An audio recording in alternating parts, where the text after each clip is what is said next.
वाराणसी के बहुचर्चित आईआईटी बनारस हिंदू विश्वविद्यालय बीटेक छात्रा से नवंबर 2023 में हुए गैंगरेप के दो आरोपी कुणाल पांडे और आनंद उर्फ अभिषेक चौहान को इलाहाबाद हाई कोर्ट ने सशर्त जमानत दे दी है। वो घर आ चुके हैं। तीसरे आरोपी सक्षम पटेल की जमानत कोर्ट ने स्वीकार नहीं की है। गैंगरेप के तीनों आरोपी भाजपा आईटी सेल से जुड़े थे। सरकार के मंत्री विधायक समेत बड़े नेताओं के संपर्क में थे। आज कहानी के पहले एपिसोड में गैंगरेप की एफआईआर कॉपी से कि उस रात छात्रा के साथ क्या हुआ था। पीड़ित छात्रा ने 2 नवंबर को पुलिस को दी गई शिकायत में कहा था, मैं 1 नवंबर की रात 1:30 बजे अपने हॉस्टल से एक ज़रूरी काम के लिए बाहर निकली। बनारस हिंदू विश्वविद्यालय के कैंपस के गांधी स्मृति चौराहे के पास मेरा एक दोस्त मिला। हम दोनों साथ में जा रहे थे कि रास्ते में करमन बाबा मंदिर के करीब 300 मीटर दूर पीछे से एक बुलेट आई। उस पर 3 लड़के सवार थे। उन लड़कों ने बाइक खड़ी कर मुझे और मेरे दोस्त को रोका। इसके बाद मुझे और मेरे दोस्त को अलग कर दिया। उन लोगों ने मेरा मुंह दबाकर मुझे किनारे ले गए। जिसे हमारा मुआशरा स्वीकार न करे वो घिनौना कार्य किया। मेरा वीडियो बनाया और फ़ोटो खींची। मैं जब बचाव के लिए चिल्लाई तो मुझे मारने की धमकी दी। तकरीबन 10 से 15 मिनट तक मुझे पकड़े रखा, उसके बाद छोड़ा। मैं अपने हॉस्टल की तरफ भागी तो पीछे से बाइक की आवाज़ आने लगी। डर के मारे मैं एक प्रोफेसर के घर में घुस गई। वहाँ मैं 20 मिनट तक रुकी और प्रोफेसर को आवाज़ दी।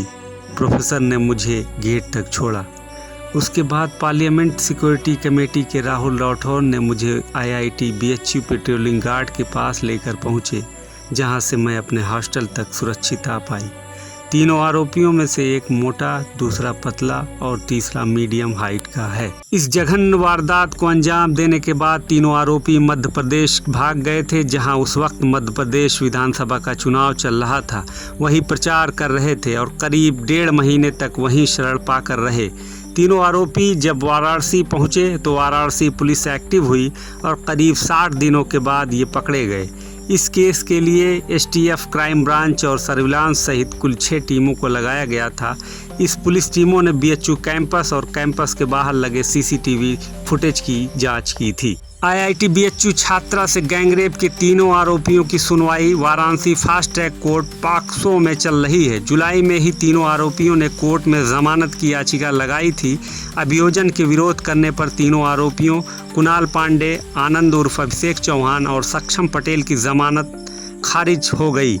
आरोपियों के खिलाफ केस और पुलिस की चार्जशीट मजबूत है। कोर्ट में पुलिस ने कहा है कि तीनों बड़े अपराधी हैं। आवाम के बीच तीनों को जाने की इजाज़त नहीं मिलनी चाहिए। खैर, याचिका खारिज होने के बाद तीनों ने हाई कोर्ट की शरण ली, जहां 3 आरोपियों में से 2 को जमानत मिल गई। छात्रा ने 22 अगस्त को कोर्ट में दर्ज कराए गए बयान में कहा था, तीनों आरोपियों ने मेरे साथ बनारस हिंदू विश्वविद्यालय के कैंपस में दरिंदगी की, धमकाया और भाग निकले। पीड़िता ने आगे बताया कि बाहर आने जाने से डर लगता है, ज़्यादातर वक्त हॉस्टल में ही रहती हूँ। दरिंदगी करने वाले 3 आरोपियों में से 2 आरोपियों को 7 महीने के बाद आज रिहाई मिल गई। खैर, ये माननीय न्यायालय का मामला है। न्यायालय क्या सही है क्या गलत, ये सोच समझ कर फैसला लेती है। खैर, 22 अगस्त को छात्रा ने कोर्ट में ही बयान में दर्ज कराया था कि उसे खतरा है। खैर, मैं नदीम शेख, विलेज तक पर आप अपना यूं ही प्यार बनाए रखिए। कैसी लगी ये स्टोरी कमेंट बॉक्स में ज़रूर बताएं।